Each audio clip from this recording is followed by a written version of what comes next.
Halo, assalamualaikum warahmatullahi wabarakatuh. Alhamdulillahirabbil alamin. Pada kesempatan kali ini Al-Fakir akan mengunboxing sebuah paket kiriman kecil tapi agak berat ya. Langsung saja kita buka. Untuk yang kemarin, video kemarin itu saya mengalami kesalahan teknis ya. Jadi ada komplain atau kritik membangun dari negeri sebelah, dari Malaysia. Sahabat kita yang dari Malaysia mengatakan backsoundnya terlalu keras sehingga tidak terdengar apa yang saya sampaikan begitu. Jadi mohon maaf, kemarin itu durasinya panjang ya, setengah jam. Terus ketika saya edit, saya coba memasukkan backsound supaya tidak jenuh kalau natural seperti ini, karena keterbatasan waktu dan tenaga. Konten saya ini memang natural sekali, tidak ada editan, tidak banyak editan, mungkin memasukkan musik, memasukkan foto, itu saja, tidak ada setting edit terlalu banyak. Kemarin setelah selesai saya bikin video, saya edit, saya masukkan backsound baru. Pikir saya biar tidak membosankan backsound yang lama, saya ambil backsound baru.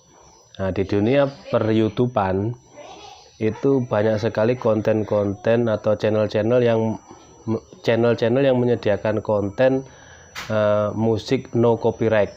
Kalau no copyright artinya musik tersebut bebas dipergunakan oleh siapa saja, tidak kena klaim, gitu ya.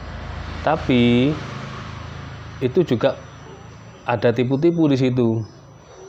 Ketika kita unduh, saya pergunakan, ternyata kena klaim. Seperti video yang tadi sebelum video ini, tadi itu saya masukkan yang musik Sunda seruling ya, ada serulingnya. Nah, itu kena klaim langsung, tidak bisa dimonetisasi. Artinya bagi pemirsa melihatnya asik tanpa iklan, tapi bagi kami YouTuber itu sangat merugikan karena tidak bisa dicairkan, tidak bisa dimonetisasi begitu. Jadi di dunia per YouTubean juga ada tipu menipu, tidak hanya di dunia pergolokan yang tipu menipu, gitu ya. Dunia pergolokan itu banyak sekali tipu menipu. Misalkan sudah ditransfer, nomor kita diblokir, semuanya diblokir. Ada lagi fotonya yang disajikan bagus, yang dikirim barangnya jelek.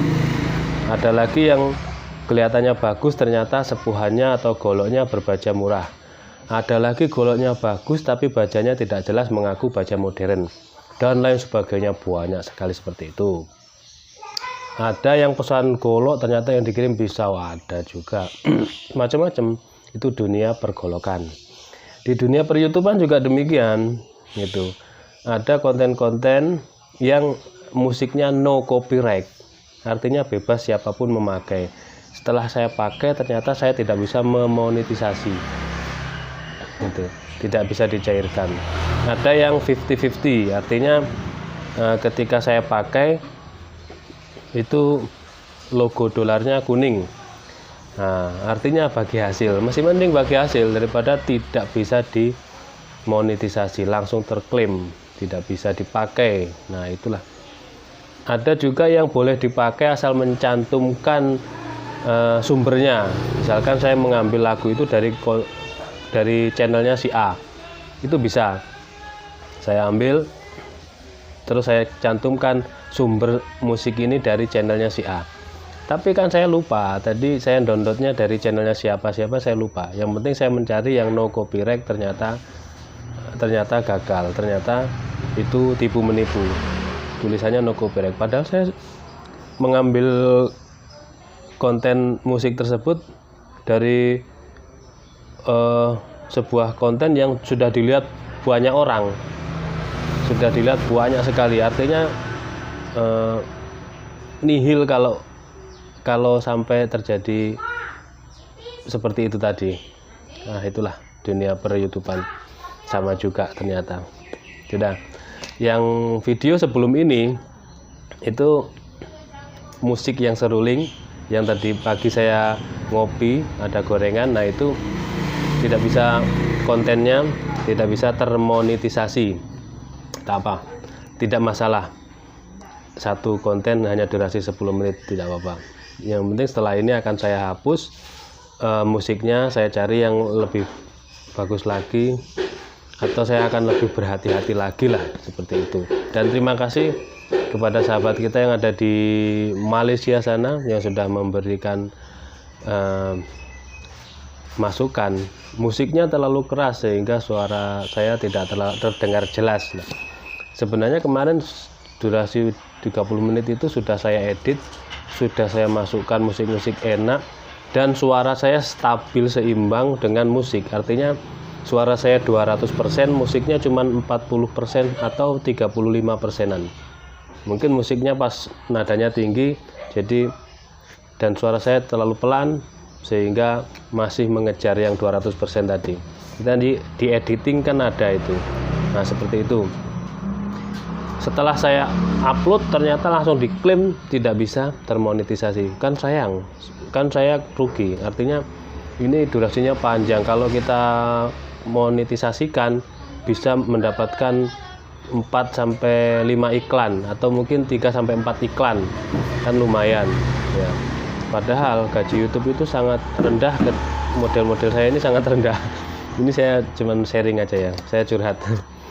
Nah, kalau misalkan durasinya sekarang itu ada aturan mulai per 27 Juli kemarin itu ada aturan kalau buat konten itu minimal 8 menit, panjang tidak masalah itu. Dan tim YouTube tidak mendikte kita harus begini begitu, tidak, bebas, terserah mau bikin konten apapun terserah. Nah, akhirnya kita ambil durasi yang panjang-panjang. Nah, ketika panjang nanti ada banyak iklan di awal, 3 menit berikutnya, 10 menit berikutnya, dan seterusnya. Nah, itu terus kemarin sudah jadi editnya, saya upload, ternyata diklaim oleh pihak lain tidak bisa saya monetisasi, sehingga belum ada yang menonton, langsung saya hapus. Itu saya sudah habis 2 giga pakai paket data ini ya, karena pakai wifi saya lambat. Terus setelah saya hapus, saya edit lagi, mana ini lagu yang membuat konten saya tidak termonetisasi, mana ini. Saya lihat, oh ini lagu-lagu baru ini, soalnya yang lain yang lama itu aman, saya hapus lagi. Nah, karena saya sudah capek ya, sudah siang, udah capek, sehingga ngeditnya agak sedikit asal-asalan itu. Yang penting ada musiknya gitu aja. Terus setelah saya tayangkan ya itu tadi, mungkin musiknya terlalu tinggi gitu ya. Jadi suara saya yang kemarin pelan itu tertumpuk oleh musik yang ketika nada tinggi. Padahal suara sudah saya naikkan 200%, musiknya di bawah 50% gitu. Tapi saya ucapkan terima kasih kepada sahabat kita yang ada di Malaysia. Jadi saya akan lebih kreatif lagi, lebih berhati-hati lagi begitu ya. Itulah curhatan dari seorang YouTuber yang masih belum gajian. Terima kasih. Selanjutnya kita akan mengunboxing paket kiriman. Packingnya seperti ini, dan tidak ada pembungkus dalamnya ya. Besar sekali sarungnya. Dikasih pisau seset pula. Terima kasih Mas Maker. Ini baik sekali, dari dulu sahabat saya ini. Dikasih pisau dapur. Kebetulan pisau dapurnya lagi sudah nggak tajam. Pisau murahan yang pisau dapur. Kalau ini kan langsung dari Maker yang buat, ini bagus. Sarungnya kalep, imitasi kalep, lumayan pisau dapur. Kita amankan pisau dapurnya, kita review yang ini. Sarungnya tebal banget, dilengkapi dengan cantolannya, tebal banget ya, kulit sapi asli ini, tebal. jadi gagah kalau dipakai, dicantolkan di pinggang ini. Kita lihat dalamnya, cakep ini, tebal. Tapi kita lihat dulu dalamnya. Wow, mantap sekali, seperti ini. Kita gini kan langsung guys, plastiknya langsung habis, terbabat. Saking tajamnya, lebar ya, lebar sekali, tebal juga. Kita lap dulu, lapnya pakai tisu, boleh pakai tisu yang halus ya, atau pakai kainnya yang berbahan dari kaos, itu aman. Terus searah, diusahakan kalau ngelap itu mata bilah menghadap ke sana, jangan kita menghadapkan ke sini, nanti jari kita yang kena, kecuali kalau sudah ahli gitu ya, mencabut, memasukkan, memegang, semuanya ada ilmunya gitu. Jangan sampai orang nggak tahu mencabut dia kena gitu. Sebenarnya meskipun tanpa ring, tanpa dural, tanpa pengaman di jari itu, kalau kita punya ilmunya ya aman-aman saja. Kita menggunakan atau memakai senjata tajam itu aman-aman saja. Bentuknya seperti ini, melengkung, sangar sekali ya, cakep ini. Sudah mirror, kita lihat, kita ukur panjangnya. Untuk panjang totalnya 40 cm, kurang dari 40 cm, 39,5 panjang total. Untuk panjang handlenya 15 kurang, ya sekitar 14 cm lah. Tapi melengkung, di sininya kan melengkung ini ya. Ini melengkung, masih tidak press ya. Jadi kita masukkan ukuran handle aja ya. Handlenya 15 cm. Karena ini seperti ini, tidak press gitu ya. Agak begitulah. Sekarang kita ukur panjang bilahnya. Panjang bilahnya 25,5. Untuk kelebaran di pangkal 4 cm. Lebar sangat, 4 cm. 4 cm kurang 3,5. 4 cm set 3,5 cm. Di ujung 3 cm. Jadi biasanya golok atau pisau itu dipangkal dia kecil, dipangkal itu tidak terlalu lebar, menuju ke ujung makin lebar. Kalau yang ini dipangkal dia lebar, menipis ke ujung, sangar. Ini dari per mobil doyok tahun, per mobil Kijang Doyok ya lengkapnya, per mobil Kijang Doyok tahun 80-an. Bukan doyok ini, doyok yang ini. Nah, doyok mobil Kijang Doyok tahun 80-an. Oke, selanjutnya kita lihat. Ini di pin 2. Di pin 2 di sini.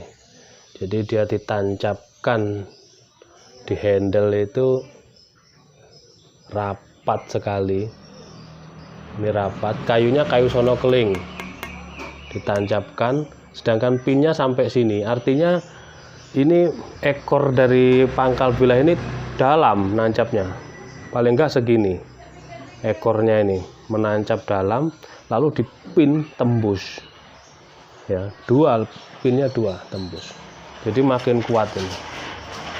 Kalau lurus, model-model pisau Victorinox ya, ini juga model Victorinox juga ini, tapi ini produk lokal. Oke, selanjutnya kita tes ketajamannya. Setelah kita ukur, kita tes ketajamannya dari pangkal dulu. Tajamnya masih kasar ya, tajam kasar ini guys.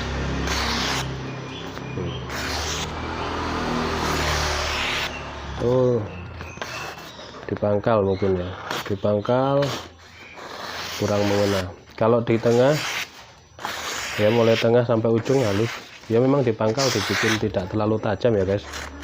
Ini ya, Ini pangkal tidak terlalu tajam, sekitar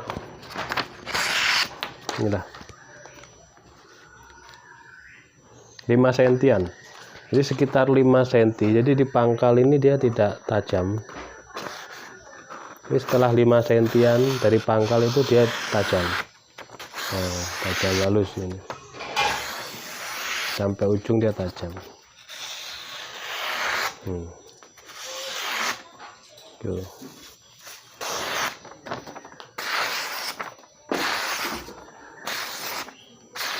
Jadi ini nanti bisa dipertajam lagi, bisa diasah ulang, atau ya di stropping mungkin. Kita coba nanti di stropping atau diasah ulang pakai yang halus. Nanti sayang Pak Ustadz mirrornya. Nah, untuk memirrorkan bilah, ini kan bukan stainless ya, mirip stainless tapi ini baja. Untuk memirrorkan bilah silahkan dicek video-video saya yang tahun-tahun kemarin. Ada saya bikin konten juga menjelang Idul Kurban kemarin, cara menginclongkan bilah ada, cara mengatasi bilah yang longgar ada. Jadi gampang ini, yang penting kita tajamkan dulu, mungkin dengan stropping ya, atau dengan diasah yang pakai grit tinggi itu tajam seperti ini. Maksud saya yang di pangkal ini ketika kurang puas gitu ya. Tapi kalau pangkal terlalu tajam juga bahaya, takutnya nanti yang tidak terbiasa kena jari. Ini halus guys, intinya yang di setelah pangkal 5 cm itu memang dibuat tidak tajam supaya aman ya. Ini kalau untuk gaya tarik model melengkung saya belum pernah. Jadi, kalau yang sudah pernah silahkan tinggalkan komennya. Bagaimana pendapat Anda tentang pisau yang melengkung dibuat nyembelih kambing itu bagaimana? Kalau melengkung begini apakah enak? Gitu ya. Kalau melengkung, dan pendapat saya itu kalau sembelih kambing melengkung seperti ini enaknya kayak dorong gitu ya. Kalau lurus bisa kayak tarik atau dorong. Kalau melengkung dibuat kayak tarik itu bagaimana? Pertanyaan seperti itu.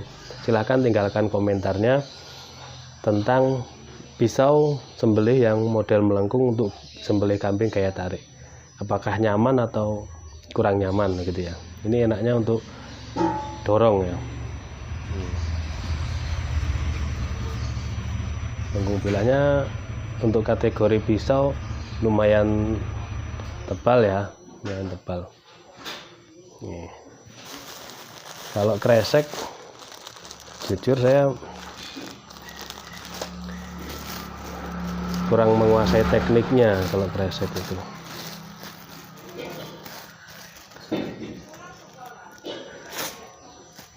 Kurang menguasai tekniknya kalau kresek. Ya begitulah. Intinya dia dipakai slis kertas sudah tajam ya, ini tajam halus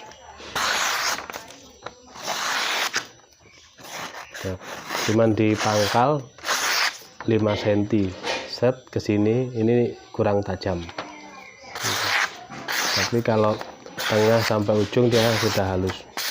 Bisa nanti di stropping. Jadi beli ini sekalian beli stroppingnya, di stropping sendiri di rumah, insya Allah makin halus ya. Oke, itu saja mungkin celoteh saya di pagi hari ini, dan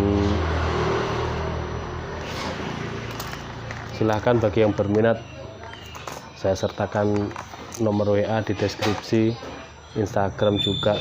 Kita terus sambung silaturahmi melalui media golok ya, golok atau pisau.